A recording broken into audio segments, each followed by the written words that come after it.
Hey bestie, it's B. So I noticed that a lot of you were really into the video I did about how I grew my YouTube channel. If you don't know, I grew my channel about 250,000 subscribers in less than a year, 9 months. In that, since I saw that you guys really were enjoying the tips, I decided I'd do another one for you where I dive a little bit deeper into the resources, equipment, and things that actually helped me to really maximize growth. Part of growing on YouTube is being strategic about how you use your energy and time. It might look easy to be a YouTuber, but if it were, we would all be YouTubers. It's not as easy as it seems, and it really takes being strategic, knowing where to delegate tasks, knowing how to maximize your time and your efforts so that you can get more done. Because honey, in those early days especially, you are the cameraman, the director, the editor, the writer, like the talent, the makeup, the hair, like you are everything. So you have to get a little bit strategic on how to work smarter, not harder. So I'm gonna give you all my favorite things that I like to use because we don't gatekeep around here, and I hope it helps you out too. If you need anything specific, I'm gonna put in the description links to what I can. And if you have any questions, of course, drop them in the comments and I can elaborate on some of these if you need help. So let's get into it. Okay, this changed the game for me. I'm not even gonna lie. It's such a simple thing to get, but for whatever reason, for the longest time, I didn't have one. It's a multi-battery pack charger for my camera. So pretty much for any camera that you have, you can probably go on Amazon or go on Google and just search your camera multi-battery pack charger, and you will find a multi-battery pack charger that you can probably charge like up to 3 or more batteries at a time. Why is this super helpful? Because y'all know battery life can be a little bit 50-50 sometimes. I can probably get about 30 minutes of content if I'm just like recording non-stop before my battery is telling me like it needs a little pickup. But especially when I go on like trips and I'm vlogging or brand trips, I'm always needing to have batteries on deck. So I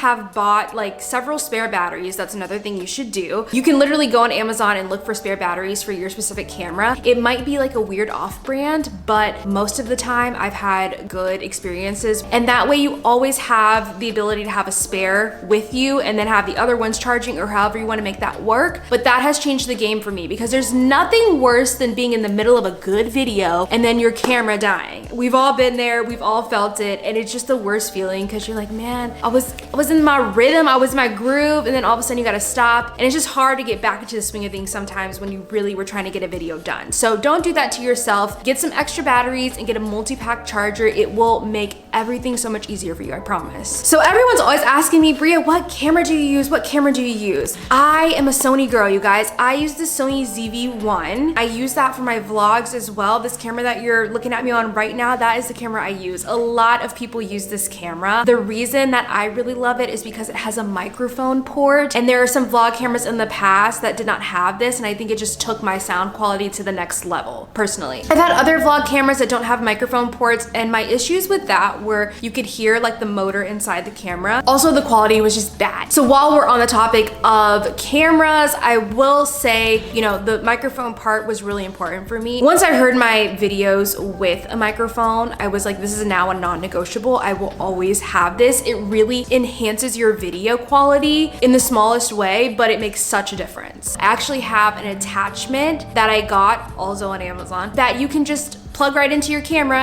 and it works great. I'm using it right now, and I have like the little muffler on top of it so that it's not like popping every time I say a P or anything. Obviously, you can definitely use the Sony ZV-1 without a microphone, but I just think it takes things to the next level and it sounds so much better. So if you can, I would suggest it, and I'll link mine down below so you can see the microphone that I have. When I'm vlogging, I really love to use a handheld stabilizer. This is really great because, I don't know, you think you don't have shaky hands and then you watch your clips back if you're just holding your vlog camera and everything is like an earthquake. I realized this when I first got my Sony ZV-1 that I do not have a steady hand like I thought I did. So getting a little stabilizer is great. It's also nice for the moments when you just want to prop your phone up and have it a little bit higher or lower. The one that I currently have is probably my favorite one. I will say I am picky about handheld stabilizers because some of them are pretty flimsy flimsy and don't hold up very well. You want to make sure you have a sturdy one because you don't want your camera to fall and then the lens crack or something like that. So just make sure that it's a really good one. With my Sony ZV-1, I have a heavier lens attached to mine. So if it's not stable, it will fall forward and then that would be bad. Definitely be picky about that kind of stuff. It makes a difference, especially when you're trying to get a bunch of content done. I will link the one that I have down below. Something that really took my channel to the next level was having cohesive branding. Think about your end card. Think about the graphics you use in your videos. If you use graphics, if you ever have text on the screen when you're doing like visual stuff, do you have like little elements? What about the banner on your YouTube channel? Ask yourself this: if I were to take all of those elements and line them up on a table, would they all look like they kind of went for the same channel? Like, does it look like it's coming from the same place? So that's what branding is. Branding is a look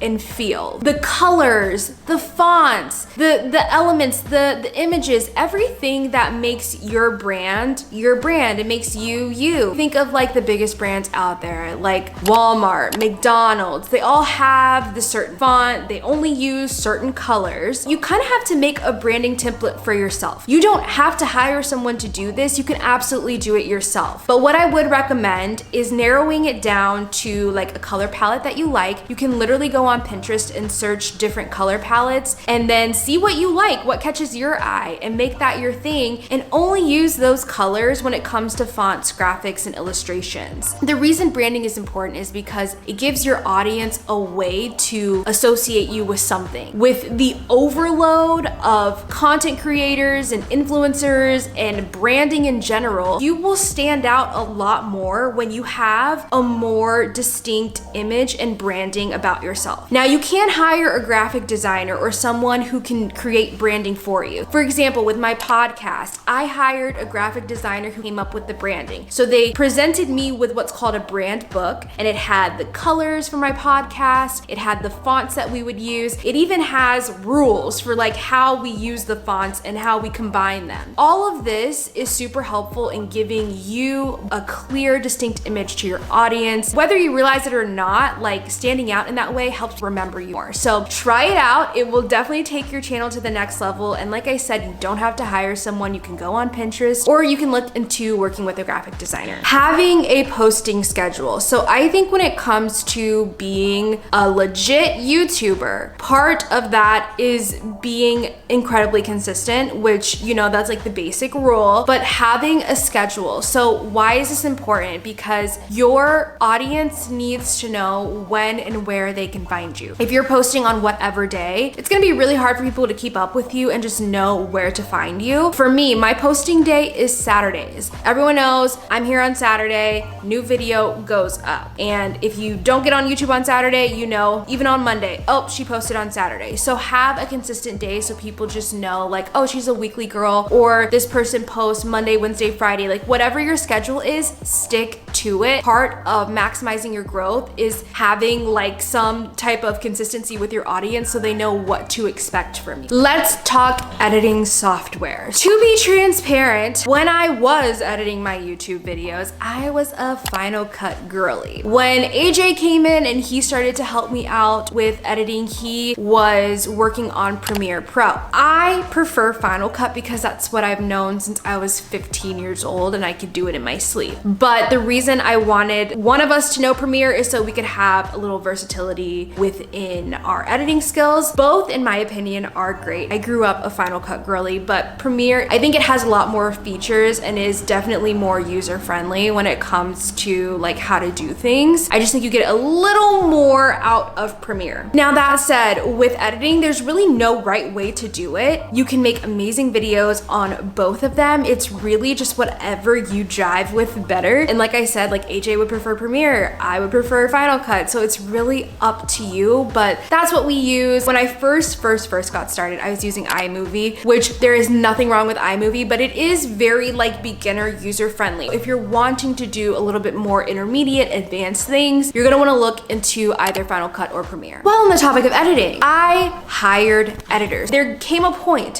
where your girl had a lot going on and still does. My channel would not be what it is without the editors that carry me on their back. Seriously. I have invested interested in working with people who can take over after I record. I can just ship it off and send it to them, and they know exactly what I like at this point. We communicate back and forth. If there's something specific I need, they help with revisions and everything. So it's really nice to have that. It's the first real thing that I started to delegate. I would say I started working with editors in 2021 when I was planning a wedding at the same time because I had too much going on and I was trying to be more consistent. I think this is where like you kind of have to decide when that works for your budget. But from my personal experience, delegating that to someone, the investment eventually made its return back to me. It took a while though. It took probably a year before my channel started to grow. Then I finally started to make more of a profit through AdSense on my videos. But yes, there was an upfront cost, and that's totally up to you. You have to decide when the investment makes sense. But when it came down to like my energy and how much I could give on camera, it just made more sense at one point for me to ask for help from an editor because I couldn't really show up the way that I wanted to when I was editing the videos. And in turn, that kind of led to me hating making videos. And we don't want that. If you get to that point where you are like, I'm tired of YouTube, I don't like making videos anymore, ask yourself, do you have too much on your plate and is it time to delegate? And if so, explore your options because it will help you drastically. So let's get into like files a little bit. When you're a YouTuber or an editor or whatever you're doing, if you're doing everything, files